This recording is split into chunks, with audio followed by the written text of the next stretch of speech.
I speak now to Councillor Mzwakhe Nqavashe, Chairperson of the Safety and Security Portfolio in the city of Cape Town. We're talking about an amendment to the city bylaw when it comes to streets, public places, prevention of noise, nuisances bylaw. Remember, this has been in place since 2007, but there have been a couple of amendments over the last few years. What's stuck in many people's craw, and particularly for those who are largely sympathetic to those who experience homelessness, because remember, the city said, well, we're going to fine you up to 1,500 Rand if you're sleeping rough on the street. And people argued, well, you're simply just criminalizing people who are poor and cannot afford to pay the fine. Well, the city then made constitutional adjustments in 2021.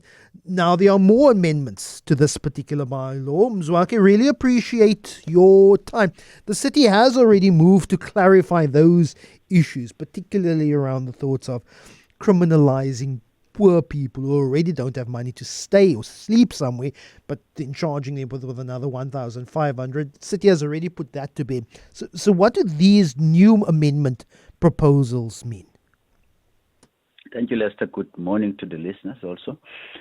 These new amendments, Lester, just clarifies and puts it clear, reaffirms, so to say, the steps that needs to be taken into consideration in terms of people sleeping on the streets from when the complaint is received and up to when the offer for alternative accommodation is been communicated to the person, and up to the point where the person accepts or don't accept, reunited with the family, up to a fine where the person is committing an offense.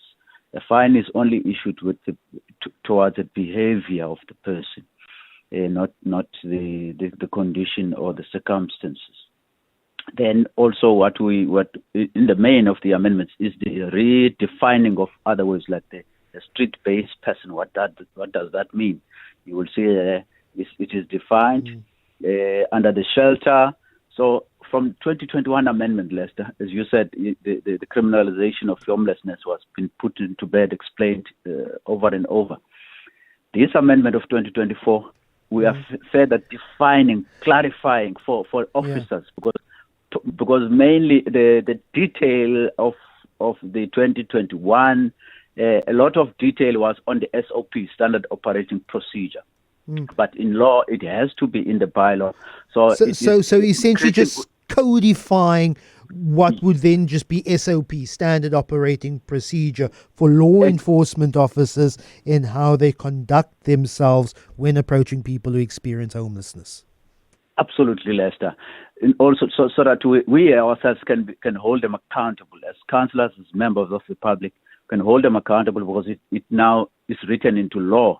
So if they don't follow it, they are also on themselves as the officers harsh consequences, because we have explicitly simplified it, written into law. You will notice also. Explain the time frame. So if a law enforcement officer notes or there's a complaint of someone who has set up a sleeping bag or a little cardboard covering under a bridge, what is the time frame in the number of times a law enforcement officer goes out, till a city social worker goes out, till a offer of relocating to a safe space, to that final notice saying, well, you're still not moving, now we're going to fine you and issue you with a punitive cost for not moving from the space? So there isn't, in law, there isn't a set time frame that within a week. This is normally, it varies with the person. Let's say there's two overlapping issues in your question. Which is that let's say people occupy a space. Remember, the PI Act still exists, and so if people occupy space, let's say in Long Street, for an example, they occupy Long Street, they have been there, they are caught, already have built the cardboard as you mentioned. So they have settled Long Street. So remember, then we have to follow the process of identifying them. So it might take a week, 3 to 6 days. Identification, told that they are not supposed to be there, instruction, and notice is issued in the following day to say that you are not supposed to be here. And then if persons have settled in a particular area, unlawfully so, remember that we are bound by law to go to court. We need that court, the eviction order. Yeah, we're talking, let's say, as you say, a cardboard person who is not settled there, who's just using the cardboard in the evening. That's a separate example. And during the day, there's nothing there. He comes back in the evening. That person, then, the time frame you're asking, it depends. It can be 2 days. It can be 3 days. Remember, this person is not there. This person sometimes changes places. Officers comes tomorrow. He's not sleeping there. He's still working in the nightclubs. So let's say relatively around 5 days. Until when then, while he's sleeping there, remember, Lester, I must emphasize, sleeping there, only when maybe he's generating waste material around him, then he can only be fined for that waste around him there. But the offer for alternative is still offered on day 4 and day 5. Until he refuses, then he is given a fine. And that which fine must be presented. And that fine costs generally, how much is that fine? That fine is about 1,000 rand. Okay. Which fine then must be, and he has is written there that he can argue against this fine. And if someone cannot pay that fine, what then happens?